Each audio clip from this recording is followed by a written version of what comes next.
he's got this horse in like this single horse trailer.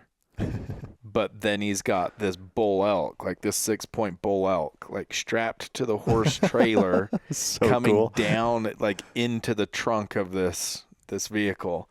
Awesome. And Welcome to the Cuttercast, presented by Canvas Cutter, where we leave chaos for campfires and trade deadlines for dirt roads. We dive into hunting stories, outdoor adventures, and the gear that lets you live life outside. Kick back and let's get into it. That's what I want to get. oh my gosh.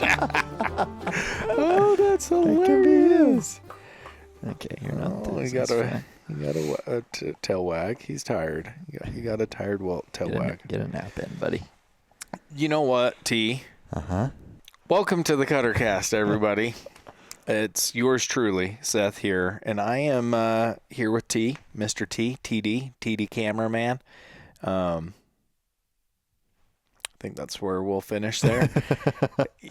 You know, we have an opportunity to go out on some pretty cool adventures. All the time. Both hunts and trips. And because of the nature of our work, we capture most of it. And I appreciate that. Me too. But I feel like, growing up, I went on a lot of adventures with my dad and his friends and others. And I don't have a lot to show for it other than my memories. Mm-hmm. And often we go out there and you can go out on some pretty epic adventures, create some amazing memories, which is what Canvas Cutter really, at the core, that's what we're all about, is trying to make gear that allows you to do that in a way that gets you out more because it's so easy and simple and comfortable and blah, blah, blah. Yeah. But unfortunately with memories, they fade, and you might even have, practical jokes or inside jokes that come from a trip that lasts in a group of friends or families for years, maybe even decades, right? Like, totally. Like people get names from these experiences, but if they're not captured through photography, videography, all you have is that memory, and like I mentioned seconds ago, memories can fade over time. So today, T and I are sitting down, and we're going to talk about why it's important to capture your outdoor experiences and the trips that you go on, whether they're hunting trips or just fun outdoor trips with a group of friends or your family going out, and not only why you should do it, but T, as our resident, if you're new to Canvas Cutter or to the Cuttercast, T is Canvas Cutter's photographer, videographer, and is extremely talented. If you want to see his work, check out Canvas Cutter's Instagram page and social media pages. Go to TD Cameraman, your personal page. Check it out. He's got some awesome stuff, obviously, on the regular there. But T's going to be giving us some of his advice on how, not only why it's important, but how we can do it better. Yeah. So can always be better. So that when we look back over the years at that really fun adventure, we can almost relive it through the photos that we've taken. Super powerful tool to capture memories and bring a lot of that back like years and years later, which is pretty cool. Before we get into the nitty gritty of that, though, just a couple things, house cleaning items. Canvas Cutter's Black Friday deal is going on right now. And if you want to get yourself or a loved one like some of the best gear and gifts you can get, head over there. And we've got a deal going on right now to where you buy somebody some gear and you unlock some free gifts for yourself, which is pretty awesome. Sweet. It's pretty really sweet. And we're talking a really dope new blackout hat. We've got a Father Wisdom custom utility bag, handmade utility bags, leather patch with for his signature series. Super cool, super useful utility bag. We've got a super dope blacked out hoodie. I'm so excited Ghosted about the hoodie. So super cool. about that. So am I. And then you can unlock our blackout burrow duffel, which is pretty sweet. So a lot of value there. You're already picking up awesome gear. To unlock some free gifts is awesome as well. Get a gift for someone else and get one for you too. Might as well. Doesn't get better. And we've got several. The REM pillow is funded. It's coming. The Bedrock is coming, and the 3.0s are also going to be on their way soon as well. So if you want to get set up with gear for winter camping or next year, head to canvascutter.com to do so. Lots the of good holidays stuff are here, on the so way. take advantage. All right. Why capture your adventures? Why do you think people should make an effort when they're out on their hunt, when they're out on their outdoor trip to capture it through photos? For me, it's I've always been a fan of the idea of journaling, but I'm really bad at execution. Yeah. Super bad at execution. Yeah. I'm just so bad at taking the time to write things down. But I do have a visual journal of my whole life because I do this for a profession. I've been doing it for like 8 years. Yeah. I have so many photos and videos of everything like I've done in my whole adult life, which is really cool. So in that regard, my posterity being able to see that, I think is really cool. Like, you know how cool it was when you were a kid and you saw like a picture of your grandpa on a hunting trip or something? Yeah. Oh yeah. I just am like obsessed with pictures of like my ancestors. Like I made this video a few months ago. My family used to have this old house in Parowan, Utah that my great grandpa built by hand. So and it was in our family for 7 generations of my family were under its roof. And we had to sell it.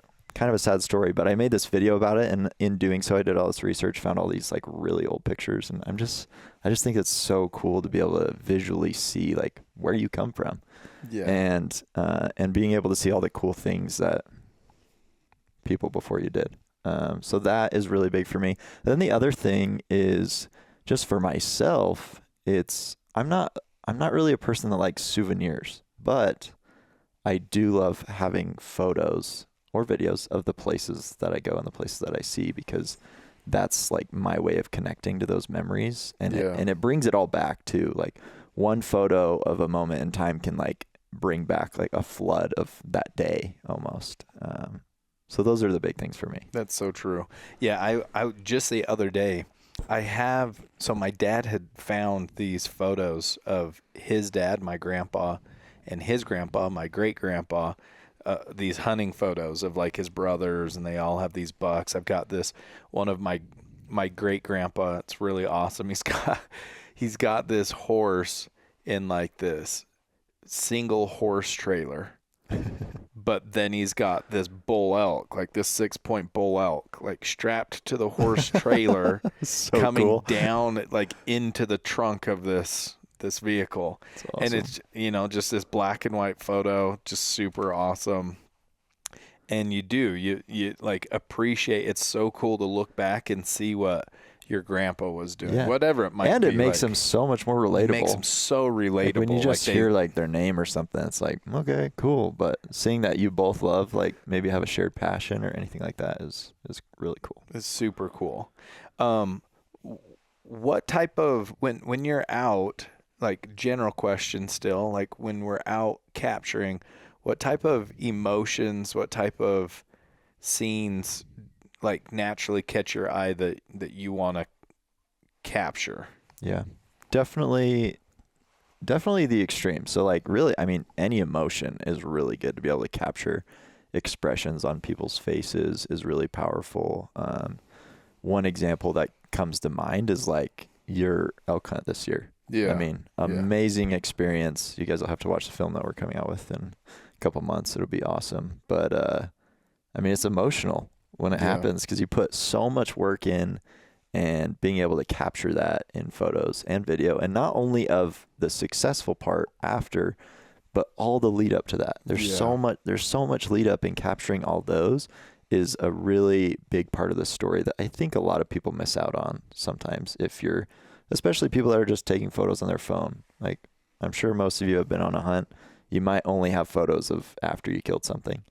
But there's so many memories involved in leading up to that can be captured and then remembered through photos and video. So what's the difference then from capturing just a photo to like telling a story through photos? Like, because I know a lot of people, and when we talk, in this episode that we're talking about capturing your adventures, it is like if you have a phone, most phones are pretty capable of taking some really good photos. Capable. And you have to have an eye for photography to tell the difference between whether that was a cell phone photo or whether it was like a high-end camera photo. Yeah. But there's a difference between just like quickly snapping a photo and doing it in a way that actually helps tell the story. Right. Yeah.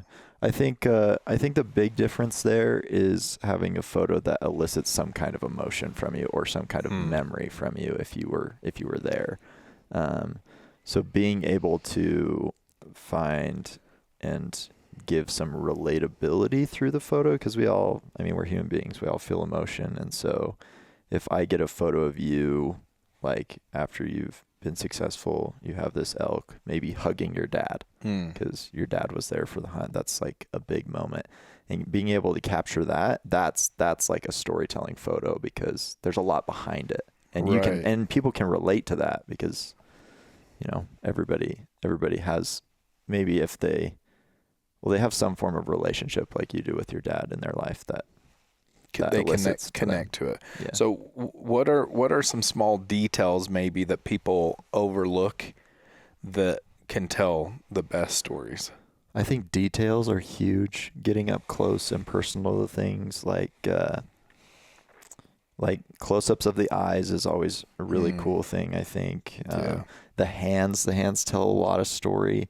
I have a picture of your dad's hands on Scott's elk hunt last year that I really like because there's blood on them after we cut up the elk, and I think those minute details, especially with the hands, because it's work, and you can tell all the stories on people's hands. Like Father Wisdom has all kinds of stories from those hands that you can see in that. So details like that are really cool, and even on the elk itself, I think too. Like that elicits some emotion for sure. So, like I know when growing up, we really only took photos at the end. Like if we got something, like hunting wise, right? If we were out scouting, if we were out, like I'm not joking, we went on some epic adventures to where I was so scared, because of like there's this one time that we went to scout this area towards Colorado, and my dad had this old diesel Isuzu Trooper, and it was super awesome, but we took that thing places we shouldn't be able to go. And to get back to this one area, the road, which was kind of more like a four-wheeler trail, it went across this side hill, and the road wasn't cut into it. It was, you were very much like already leaning, right? With the hill. And it was probably about 200 yards that you had to go on the side hill, and it was just that dirt, like that barren dirt. Okay. Well, going in the night before, it was like midnight or so when we were going in, like it's leaning a lot, and I'm just like, I'm young, and so I'm like, I hope we don't tip. But we went in, and we scouted and did the thing. Well, coming out, a pretty gnarly storm was coming. Oh shit. And so my dad and his buddy were like, yeah, we should probably get out. But by the time we got back to that spot, it had been like downpouring. Yikes. To where like mud was like flowing down the hill, and we had to cross that. Oh, so sketchy. And I was just like in the back, curled up, just hoping that we don't end up in the river down below or roll, and we just like puttered across. And there were times where, you're sideways going. Yep. And when we got to pavement, I was just like, whoa. That was scary. 0 photos from that trip though, right? Yeah. 0, because it was just Those are the it was best just times to it was take just photos, a by the trip. way, is when you're in extreme situations. They make for the coolest photos. There's so many Coolest experiences. and like most powerful too. The people listening have had, that I have had, and I have zero photos of them. Like looking back on my outdoor experiences growing up as a youth and hunting, most the photos, not all of them, but most of the photos are we were successful on the hunt and we're taking a photo with the animal that we got as a group. That's most of the photos. Yep. But between that event and the start of it, so many incredible things happened, but there's like no story. It's just the end photo. And those photos can be so powerful, the ones before success, because more people experience that than success. Correct. Like it is way more that's a great relatable. point. The work and the grind of trying to be successful. And so when you have photos of that people can relate to, like eating breakfast like in the morning with your headlamps because you're getting up at 4 a.m. Like everyone that's hunted before can relate to that. Because everybody has been there. Yes. And so it makes for really powerful photos when you can give that relatability. Some of our best performing stuff on social media is when a bedroll is covered in snow.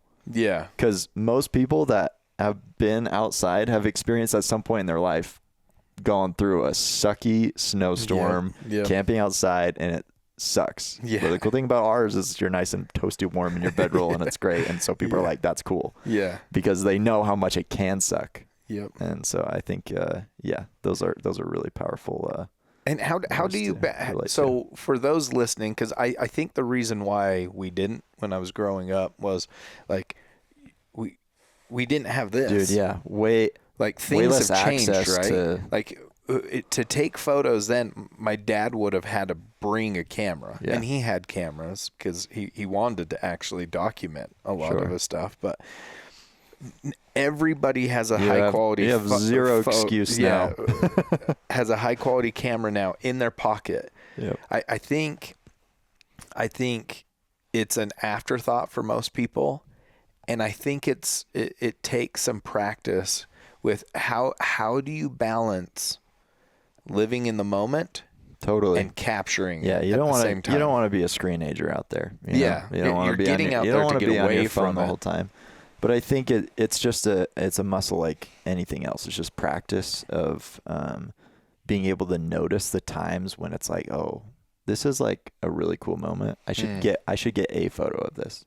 It doesn't have to be the best photo of all time, but getting a photo is way more powerful than having nothing. Yeah. Oh yeah. So if you're in a moment, like you're sitting curled up in the back of your dad's Bro, I was Isuzu so Trooper, scared. It's not even take funny. one photo of that experience of like the headlights with the rain coming through or something, and that connects the memory in the future. Yeah. Brings back more too. Like there's when I lived in Africa for 2 years, I took a lot of photos while I was there. Yeah. And I will completely, like, my memory has forgotten experiences, and I'll go through those photos and be like, oh my gosh. Yeah. And I'll remember names, like I'll remember smells, and like it's crazy the power of a photo. But in that experience, I was like, I'm probably never going to do this again in my life, so I want to capture as much of it as I can. So I did. I took photos at really random times that I'm so grateful for now, because I'm like, oh my gosh, driving through a township, that's crazy. Exactly what it is for me. Is it's like, I mean, back to the visual journal I was kind of talking about. If I scroll through my Instagram or even my photo gallery on my phone, I can pull up a photo that I've taken like 5-6 years ago, and when I see the photo, it like brings back not everything, but most of what I experienced that day. I can remember who's in the photo, what their name is. It might have been a stranger I asked to take a photo of. I probably don't remember their name, but I do remember the experience of like asking them, hey, this scene is really cool, and I'm just here by myself. Would you mind being in a photo for me? Because it would make it look like epic or something. I've had so many experiences like that, and then looking back at the photo brings it back to me. Yeah. So they really do have a really powerful way of bringing back memories. Now, when you're out, you can use natural tools like the lighting to really amplify Absolutely. the story and the photo you're capturing. So when it comes to golden light, both in the morning, in the evening, versus harsh midday light, what are some suggestions you have for using that light in capturing the moment? Does that make sense? I don't know if that's a good question, but lighting is so important in photos. Lighting and textures, if it's like a close up, right, and stuff like that. How can you use those to like? It is. How super do you important. use them? I think there's well, first of all, I have to say that there's moments in the middle of the day you can make a good photo in the middle of the day. It's not like lighting is preventing you from necessarily getting in unless it's like really dark or something. Yeah. But there are ways to work around that. I think the golden hour light, it just looks really cool to us because it's a twice a day thing. It's not like all day. And because it's a little more rare, it's just like a sunset, like we don't see it all. If it lasted all day long, we wouldn't care. It's because it only happens once a day, and a good sunset only happens like once a week or whatever. And so it's like kind of a rare moment. And so I think the golden lighting can really accentuate the emotions involved in a photo and be like, wow, that's a beautiful moment. It just enhances the beauty, I think. So you can use that for sure to kind of level up the story and kind of the awe factor of a photo, I think. So even people that might not be connected to the memory or be there will be like, oh, that's really cool. Right. Yeah. You like to backlight your subjects a lot, don't you? A lot of the time, yeah, I do. Is there a reason why? I really like backlighting because... Which means the light source is behind the subject you're taking a photo of? Yeah, and I like to do that. I don't always do that. I shoot front lit sometimes too, but I like backlighting because it gives a little this little light line around the edge of a person that kind of makes them pop a little bit more from the background. It's similar to the effect of like a silhouette. Right. Like if you have that light behind them is kind of breaking them out from the background a little bit. And it just makes the subject pop a little more, in my opinion. But you do lose some of that detail in the shadow of the subject. So try to balance it. You don't want to rely on any one thing too much. So there's lots of different things you can pull in to accentuate a photo and make it more powerful. Something else that I love to use in a lot of photos is framing or like foreground elements. I love framing. Yeah, I'm a framing guy myself. It gives a photo a lot of depth, and that depth makes it feel like we're there a lot more than just a flat photo. Yep. The flat photo, it literally just looks like you're looking at your phone. But if you have a foreground element in front that or a frame, like you're shooting through a tree or trucks. I like to use trucks, like whether it's a window frame or the bed, and again, it makes it relatable, tire. And you feel like you're there because everybody's been in the passenger seat of a car looking out at a cool view out of the window. Yeah. And so being able to frame that with the window, you're like, oh yeah, that's really cool because I've experienced that before. So many different frames that you can use all the time. Which start by just like actually capturing your adventures, but as you do it more and more, you'll start to pull in those elements, and your storytelling of those memories, those experiences will just amplify and improve. And again, like even like a flat photo, like they called it earlier, that will still do the job for you. And for anybody that was there, like you'll remember the memory. That's going to do the job. But all this extra stuff that we're talking about right now is how you tell the story a little bit better to people that aren't there. It makes them feel more like they were part of it when you can really pull in these other elements. Like a future child or grandchild can go back and see that and be like, oh, like they get the feel of it. Yes. It's more rich. Yeah. How do you balance? And maybe there is no balance. Maybe you don't look for it at all. But I think sometimes people don't take a photo or they delete a photo because it wasn't perfect. They were like thinking of this and it just wasn't that. So they don't take the photo or they delete it, like I say.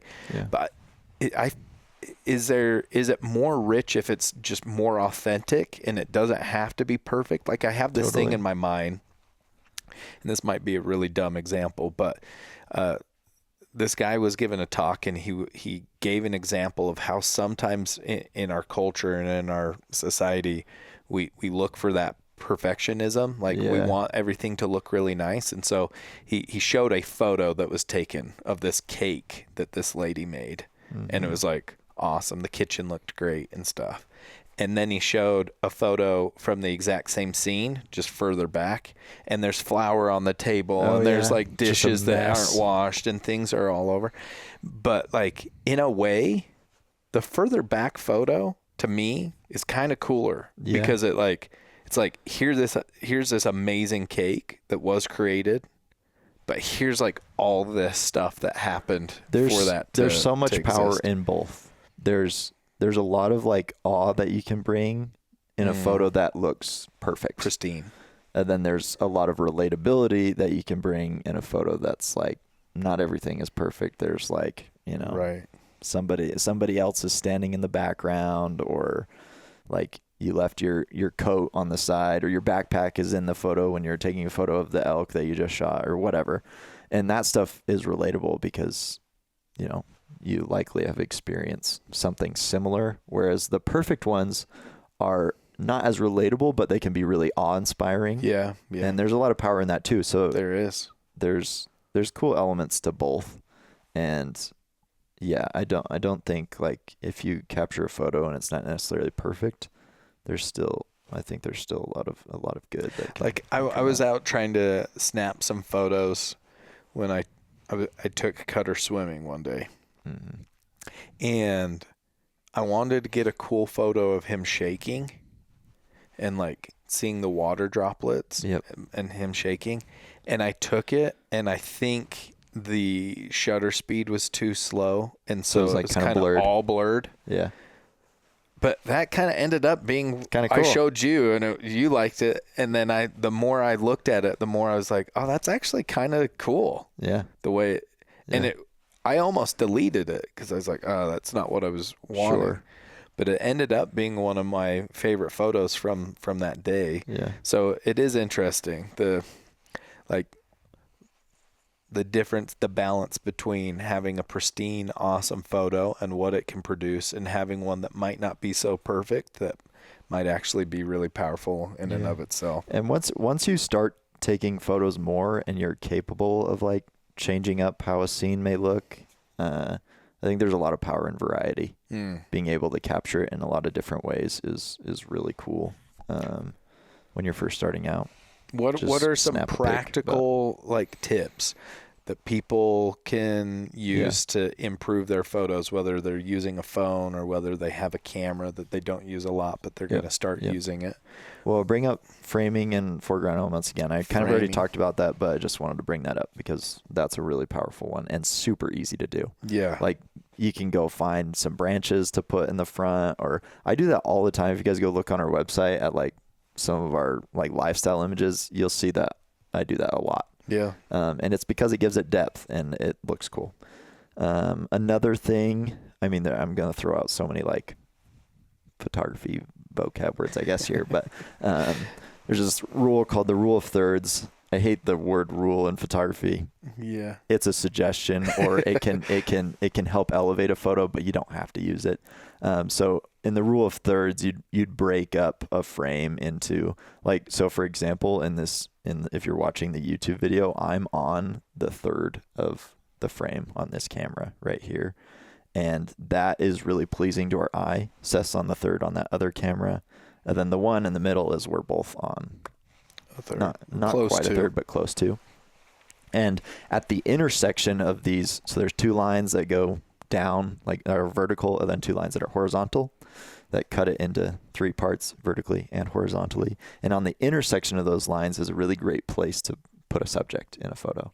So another thing that I do in a lot of my personal work, I don't do it as much for Canvas Cutter stuff all the time, but I love showing scale in photos. Yeah. So I think, especially for me, I've been a lot of really cool places with insane views that are just incredible. And it's like, dang, how do I show like how big this place feels? Yeah. And a really good way to do that is have a really small subject in it that is like, whoa. Because it gives you that sense of scale like I'm talking about, where if I have a subject like way out on a rock in the distance that's really small compared to like I have a photo of the Tetons that's on this. I have a guy standing on this rock in front. I'm way zoomed in, so the Grand looks massive behind him. And it really is like, whoa, that mountain is big. Yeah. Because the guy looks so tiny in front of it. And a really good way to do that with showing that scale, if you have a small subject in a photo, is number one, you can place them on the intersection of any of those thirds lines. That's a really good way to do it. Just in the center composition is always great. Always a good go-to. That's just where you're putting your subject right dead middle. And then the other thing when you're trying to show scale, or even with any sort of subject, even if they're up close, is to have high contrast between them and whatever the background is behind them. So if I'm shooting a really tiny subject in a photo, to make them pop out of the photo, I want whatever is behind them to probably be like a solid color, or I want them backlit so they get that little bit of a halo around them. Or like, let's say, for example, I'm thinking of a photo I've taken in Glacier National Park where I have a subject, there's a really pretty blue lake in the background, and there's a little bit of sun touching on them, and I have them lined up in front of where that sun is touching behind them, so they like just pop out at you.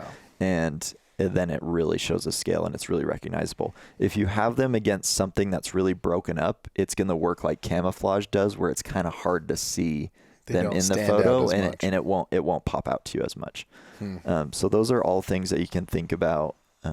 Leading lines are really great too. So I mean, I'm sure everyone listening to this has seen a photo of like a really cool road that just like goes and it just pulls your eye like right into the scene. And leading lines don't have to be straight through the center. I mean, they can be anything. You can have like wispy clouds that lead to a mountain as your subject, or there's so many different elements that you can play with, and any combination of these can really make a powerful photo. Light beams can be leading lines, all kinds of things. So those are probably an overwhelming amount of tips. Is there anything that you do different in bad weather? Anything that you I take more photos. A lot of people put their camera and phones away in bad weather. Yes, but it really is the best time to take like awe-inspiring photos, because is it the suck? Number one, the suck is, I think, a relatable aspect that people are like, whoa, that looks kind of crazy. Yeah. And then the other thing is that bad weather often is the only time you're going to get that exact look. Right. Yeah. And anytime you get a photo that people can't replicate, it's really cool. Yeah. Because they're like, whoa, that's crazy. That it looks like you had to be there to get that. Yes, exactly. So like, I mean, that's why lightning photos are so cool to look at. Nobody's ever going to get that exact same photo again, ever. Yeah. It's never going to happen that exact same way.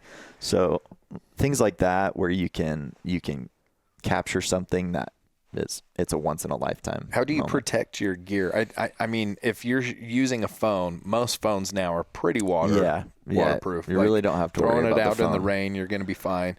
If you're shooting on a nicer camera, is there any concerns, or like what do you typically do to protect it? If you have a mirrorless or DSLR camera, main thing to think about is protecting the hot shoe mount. You need to have that little insert in there. That's a very common way that those can get damaged. There's like a little plastic clip, at least on the Sonys. I assume Canon and all those have one too.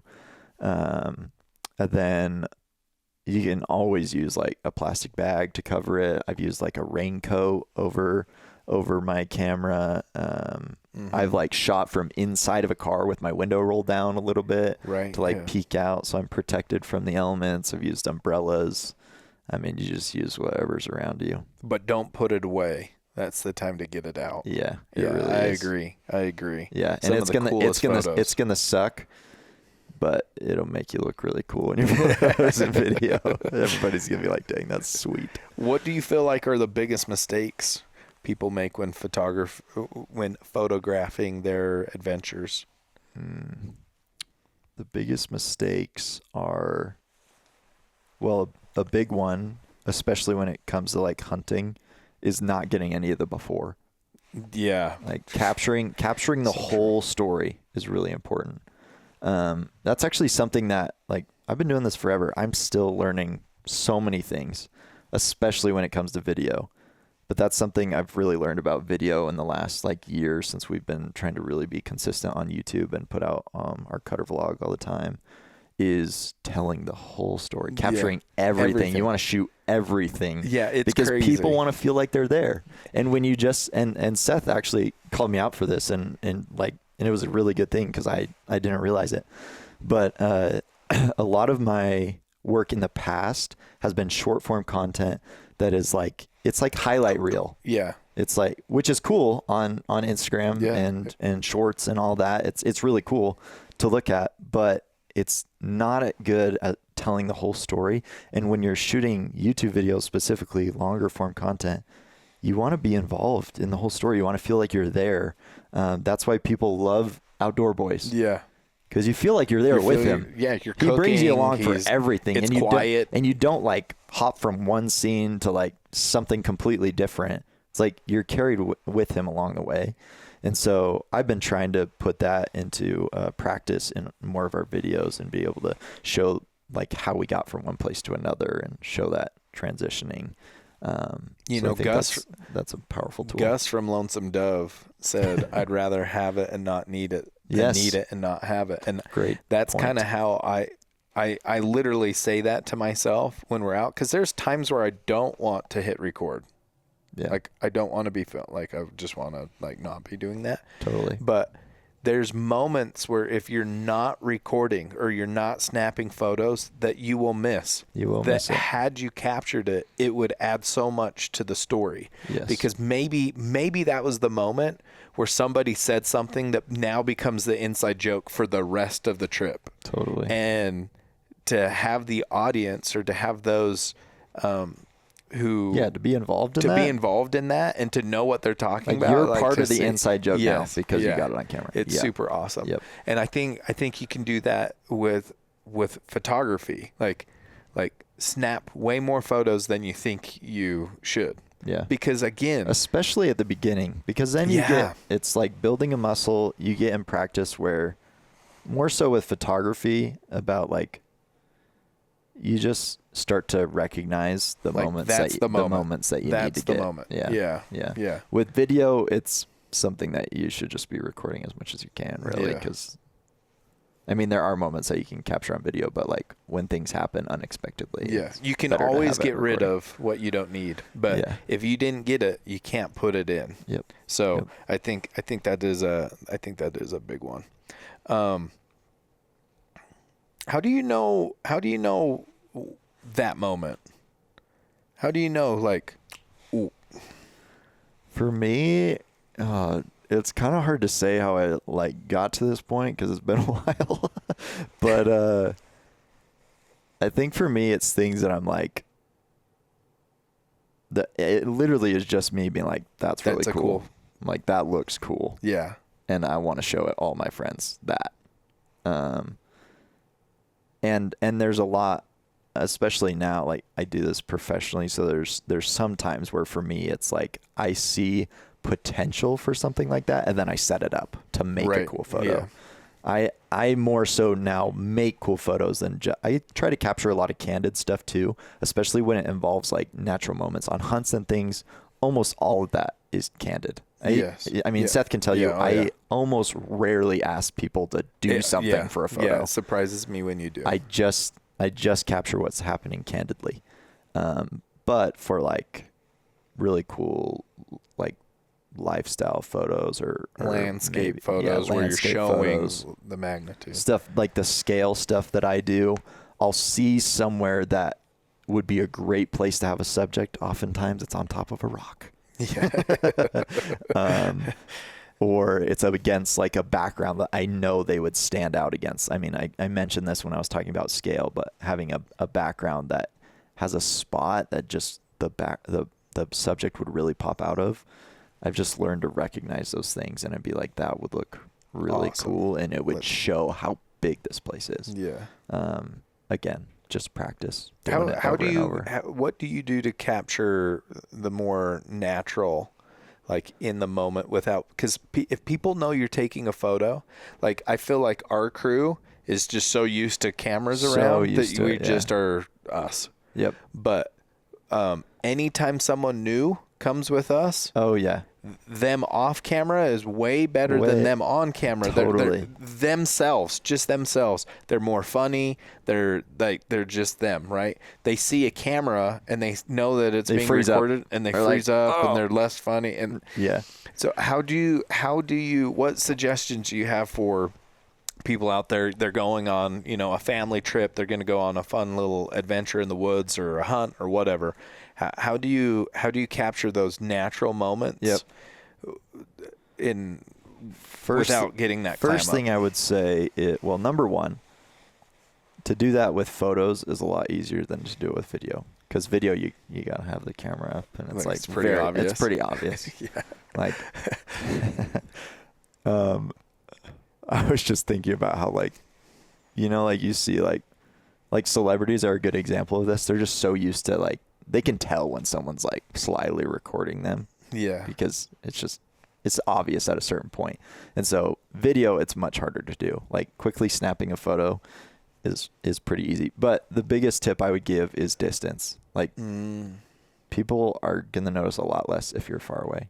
True. Your phone, very capable of zooming in. Yeah. Especially now. If you have a somewhat modern phone, it probably has a pretty good zoom on it. So recording things from a distance is really good. You do have to sacrifice audio a little bit in that case. So if you're trying to capture a conversation or something, that becomes a little more difficult.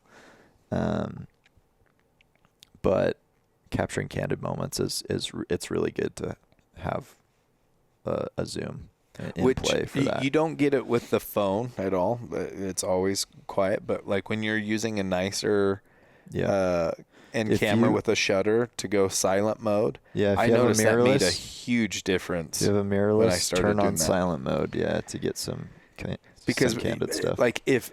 And what I would do, I know this sounds silly, but people really do not act themselves if they know you're taking a photo or if they know you're filming. So I would legitimately look at photos through the viewfinder and check them, so that when I wanted to get a photo of a natural moment and I bring my camera up, they don't hear the also not bringing up your camera to your eye does a lot of good too. If you use the viewfinder, and just keep it low, it's less obvious. Another thing I would say is something that I do a lot, which I actually got a great picture of Seth doing this. I mean, it was obvious that I was doing it because I was walking right in front of you. But I shoot with my camera without looking. That is a practice skill. He's so good at it. You got to try it a lot. But I'm just really I guess aware of where it's pointed. What it would be looking at. And so I shoot a lot while I'm not looking. Not a lot, but I do it occasionally. And it's never I've got my horizon perfectly flat or anything. But again, going back to it's better that I have it, and then maybe I can crop it after to look right, or even if it's off angle.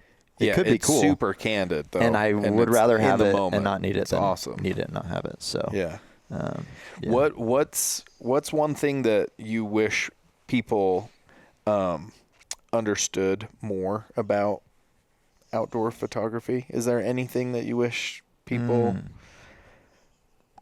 understood more? I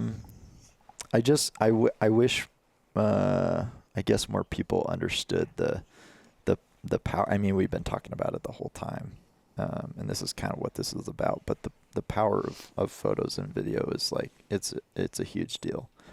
A lot of Canvas Cutter's current success has come because we put an emphasis on photos and videos. Yep, absolutely. That's how people relate to you. Yep.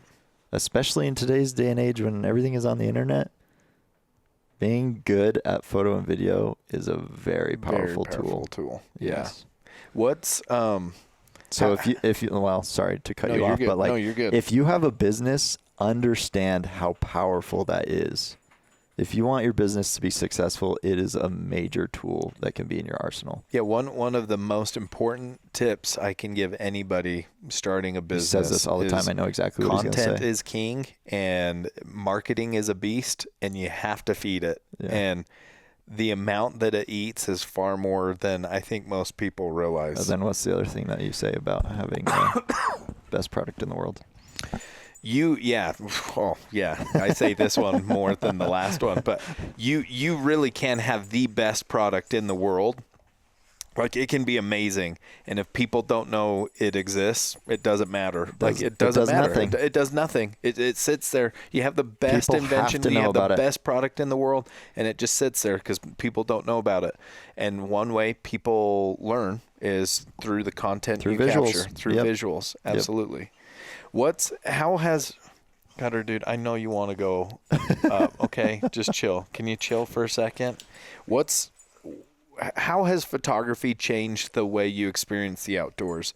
And like, do you find yourself noticing things now after years of taking photos in the outdoors that maybe when you were younger you didn't notice or appreciate or pick up on?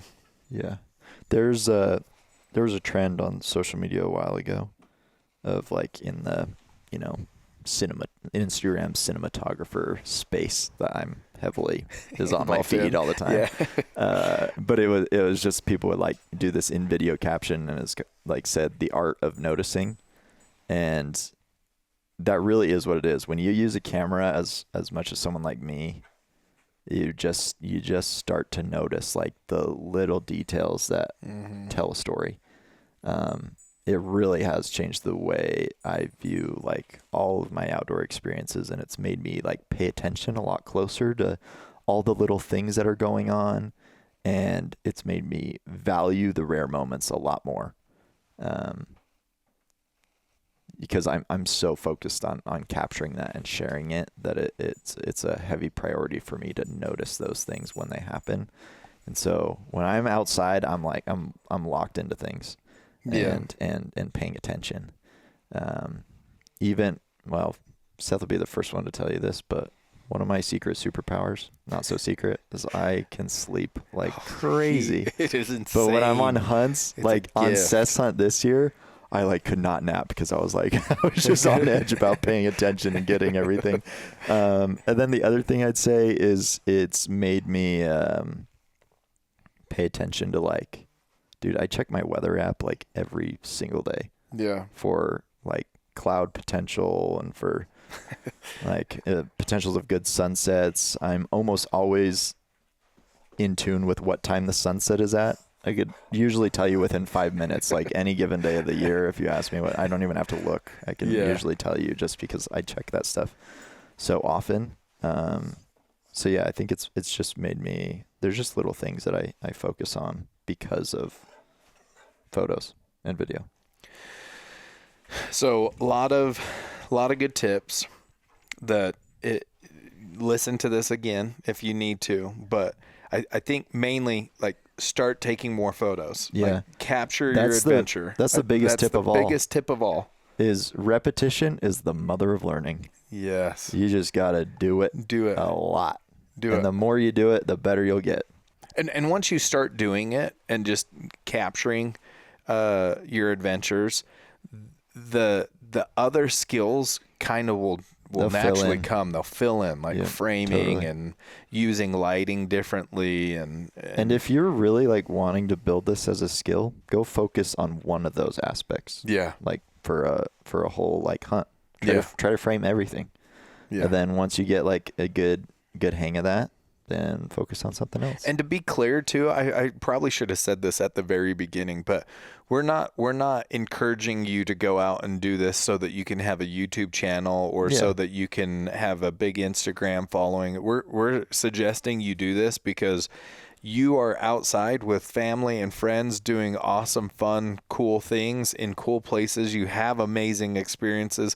Yeah. What a shame it is that the majority of us only have a memory of that. Yeah. We have nothing to look back on and, like nothing. Yeah. And that's a shame. Like if you're out there and you're having these amazing experiences, like capture it. And it's so easy now too, with your phone in your pocket. It's got a really capable camera and video camera to snap the photos of those moments, and they're just getting better and better. Like you can even, if you really want to, you can have that picture have a nice fake bokeh behind it, but it looks nice. And again, unless you've taken a lot of photos and can see the difference, 99% of people are going to see that photo and not recognize that was digitally created. Sure. But like you have that memory, and so and for people listening that you don't want to go out and take photos, that's fine. You don't have to listen to us. Yeah. We're just, if there's somebody listening that's like, man, I wish I would take more photos. Take this as your sign to go do it. Yeah, that's exactly. That's all we're saying. We're not saying that everybody has to do this. I don't remember anybody regretting that they took a bunch of photos on a trip. Yeah.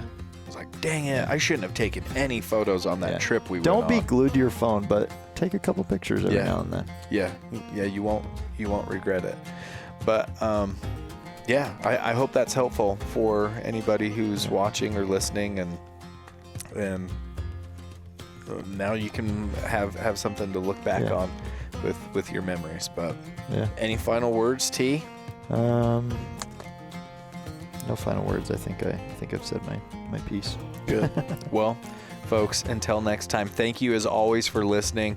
If you are liking the Cuttercast, you're enjoying what we're putting out, we appreciate it if you would like, share, comment. Always, if you're listening to this, please give us a review, preferably 5 stars if that helps. But it does a lot for us, and we appreciate it. But until next time, folks, keep on keeping on.